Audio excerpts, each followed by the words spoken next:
যেটা অনেক বেশি মূল্যবান।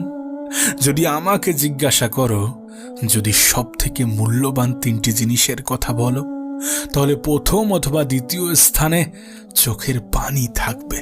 হ্যাঁ, চোখের পানি। আর মূল্যবান জিনিস কখনো সস্তা স্থানে ব্যয় করতে নেই, কোনো সস্তা জায়গায় ব্যয় করতে নেই। আমি জানি না তোমার জীবনের সমস্যাটা কেমন, আমি জানি না কি তোমার দুঃখের কারণ, কিন্তু বিশ্বাস করো, সময় পরিবর্তনশীল। সেটা ভালো সময় হোক অথবা খারাপ সময়, যে কোনো সময়ই পরিবর্তনশীল, যে কোনো পরিস্থিতি পরিবর্তনশীল। একটা কথা মনে রেখো, খারাপ সময়ে নিজের বন্ধু হওয়াটা ইম্পর্টেন্ট।